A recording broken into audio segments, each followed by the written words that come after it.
A Word to the World, sebaris Injil hari ini. Kerajaan Allah sudah ada di tengah-tengahmu. Lukas 17 ayat 21. Saudara, normallah jika di zaman Yesus orang-orang masa lalu mencari tahu kapan kerajaan Allah itu tiba. Normal jugalah orang-orang masa kini menebak-nebak jangan-jangan sudah dekat saatnya, sambil merujuk pada tanda-tanda alam, gempa, bencana, penyakit. Merebaknya kekerasan, kejahatan, permusuhan.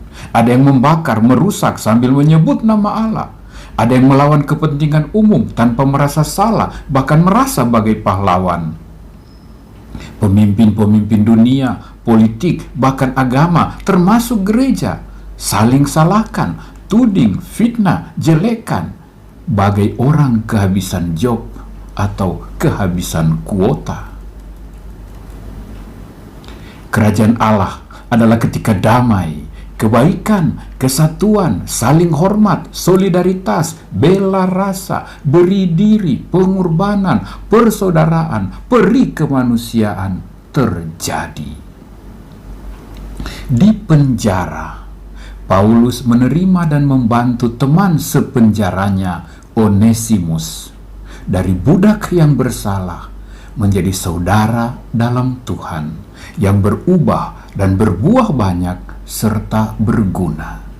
Itulah kerajaan Allah.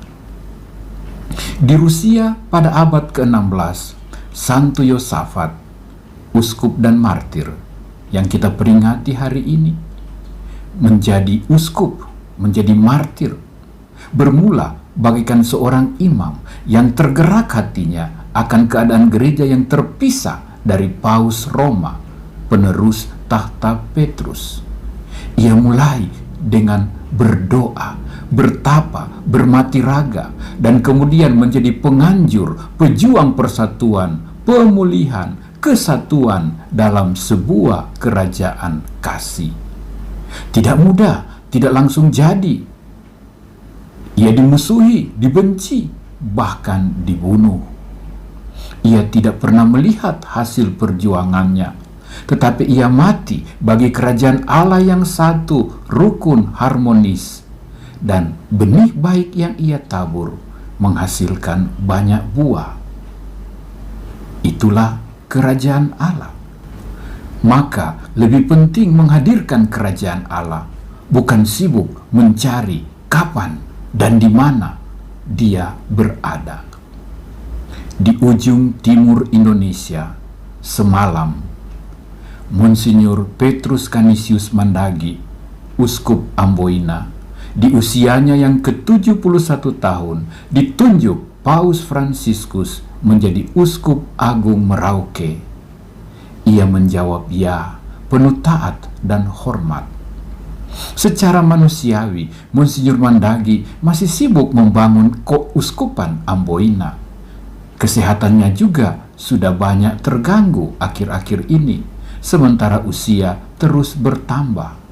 Apalagi Merauke, tanah Papua yang indah permai, bukan tanpa tantangan, baik di dalam gereja lokal maupun secara politis nasional dan internasional.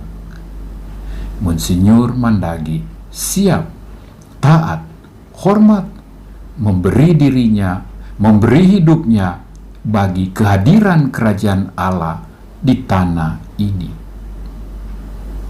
Hari ini, sambil menunjuk kepada Paulus di penjaranya, kepada uskup dan martir Yosafat di Rusia, juga kepada hambanya Monsinyur Petrus Canisius Mandagi MSc di Merauke, Tuhan bertanya, dan kau, apakah kau sibuk dengan mencari-cari tanda kerajaan Allah yang akan datang lewat kejadian-kejadian alam dan dunia?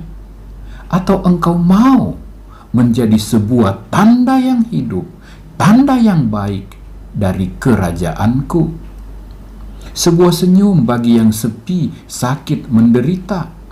Sebuah telepon atau WA bagi yang tanpa sapaan. sebuah solidaritas dan berpengorbanan bagi yang malang, sebuah teladan, contoh dan kebaikan yang merubah suasana dan lingkungan, sebuah doa mati raga dan tapak, sebuah pemberian diri tanpa pamrih bagi gereja, paroki, komunitas, sebuah pembinaan peneguhan bagi yang lemah, salah, sebuah maaf dan ampun bagi yang keliru dan kilaf, sebuah persatuan dan kerukunan, sebuah harapan di tengah keputusasaan, sebuah kelembutan dan penguasaan diri di tengah emosi, benci, keganasan, dan pemaksaan kehendak. Kalahkanlah kejahatan dengan kebaikan. Itulah tanda kerajaan Allah. Datanglah kerajaanmu. Terima kasih Tuhan untuk Santo Paulus. Terima kasih Tuhan untuk uskup dan martirmu Yosafat. Terima kasih Tuhan, dan selamat menghadirkan kerajaan Allah, kerajaan kasih untukmu Monsinyur Mandagi di Merauke dan di tanah Papua. Nil nisi Christum, adveniat regnum tuum.